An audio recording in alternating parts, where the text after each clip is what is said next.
Kademonyo Nation. So for today's video, nakasakay na nga kami ng MRT papuntang Guadalupe Station. O, diba? So, mabilis ang mga pagbablog, mabilisan lamang video at mabilisan lamang transition. So, nakarating na nga kami dito sa may Guadalupe Station ng biglang lakas ng ulan. Grabe guys, napakalakas talaga ng ulan. As you can see naman, diba?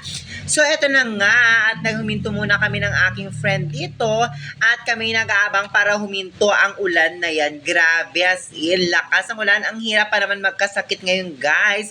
So pagkatapos nga tumila ng ulan at eto na at sumakay kami ng elevator nang makita ko napakalungkot ni ating lumabas. Charot! So eto na nga at pagbaba na namin sa may ground floor, eto na buti na lang talaga at meron kaagad na kabang na ibas doon. So, pumunta na nga kami dito sa may Grand Canal at nandito na rin kami, nakarating na sa aming destination. O, diba? Destination talaga. At syempre, kailangan na, bago kami rumampa at maglakad-lakad, syempre, kailangan muna nating kumain para naman sa ganoon is hindi tayo gutumin at syempre, hindi tayo mapagod at busog ang ating tiyan. So, tikman nga natin ang kanilang pagkain dito sa may Ugpo. So, pagkatapos nga namin kumain, dumiretso na kami dito at naglalakal papunta dito sa may Grand Canal Venice. Grabe guys, napakaganda ng Grand Canal Venice. Parang feeling ko nasa ibang bansa na ako. O, diba? As you can see, napakaganda. Syempre, first time ko sa lugar na ito. Syempre, masasabi nating maganda ang isang lugar kapag bago ka pa lamang. Pero kung dito ka rin nakatira at dito ka na rin tagtatrabaho, parang feeling ko wala ka ng pakialam sa lugar. Charot! Ay, charot lang ha. At wala naman, syempre, nagsasawa din ang mga taga rito for sure. So, yung mga pumupunta dito at namamasyal is yung mga taga-ibang lugar, kagaya ko. O, diba? So, patawid na nga kami dyan. Grabe, ang dami sasakyan. Pero syempre, hindi kami magpapatinag dahil nga sa sobrang dami ng sasakyan at nakapila dito. Eto na nga at nagpa-picture muna ang aking kumare na si Lala na akala mo naman talaga isa siyang artista, di puta. At syempre, nakisama na rin ako para na rin akong artista, o, diba? At syempre, kailangan ko may experience kung ano experience ng isang artista. Ay, charot lang ha. So, pagkatapos ko nga magbigay ng 5 pesos, 5 pesos talaga, huwag kayo maingay, 5 pesos, dumiretso kami dito sa may ticketing book para kumuha ng sasakyan papuntang, sasakyan talaga, di ba? Di ba pwede sumakay papuntang sa mga Swan at saka dito sa may boating nila, o di ba? Grabe naman guys, napakamahal talaga ng boating nila dito at Swan. Ang boating nga pala nila dito is 500 per head at ang Swan naman nila is 250 per head, o di ba? So ito na nga.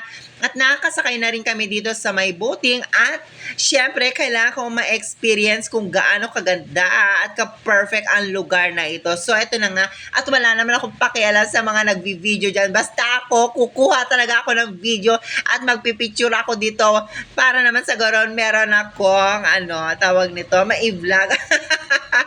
Naku, pumunta lang sa lugar na to para lang ma-i-vlog. Charot lang ko. Syempre, kasama na rin ang pamamasyal para matanggal din ang aking stress. O, diba? Pagpasensya nyo na rin ang aking boses for today's video dahil nga sinisipon ako at nilalagnat ako ngayong araw na to kasi nga inulan nga kami, diba? Sobrang lakas ng ulan dyan. Pag-uwi ko sa bahay is naligo ako agad kasi nga mahirap magkasakit. So, dito na nga tayo. Napakaganda ng ilaw nila dito guys, grabe as in napakaganda ng lugar na ito. Siguro, hindi naman siguro, ma-appreciate mo lang talaga itong lugar na to kapag gabi. So, sa umaga, hindi mo siya ganun ma-appreciate kasi walang ilaw. Syempre, alam mo naman, ang ilaw lang ang nagpapaganda sa isang lugar. Syempre, hindi naman natin tawag nito nakalimutan kayo na sasabihin ko. So, ito lang nga, di ba? Kinukuhanan ko na nga yung aking kaibigan dyan. Siyempre, natinan nyo naman. Alam nyo guys, dyan sa lugar na yan, bago ka pumasok, kailangan kumain ka muna sa lugar na yan para makapagpa-picture ka dyan. Diyos ko, di puta, ginawa ng negosyo. Ginawa na negosyo yung gitna ng Grand Canal Venice di puta. Ewan ko nga ba, kailangan talaga kumain ka sa restaurant na yon para sa gano'n is makapagpa-picture ka sa may tulay. Grabe naman sila. Pwede naman magbayad lang kahit hindi kumain, di ba? So ito na nga, at habang kinukuhanan ko yung aking kumari dyan, di ba, naglalakad-lakad siya ng bonggang-bongga.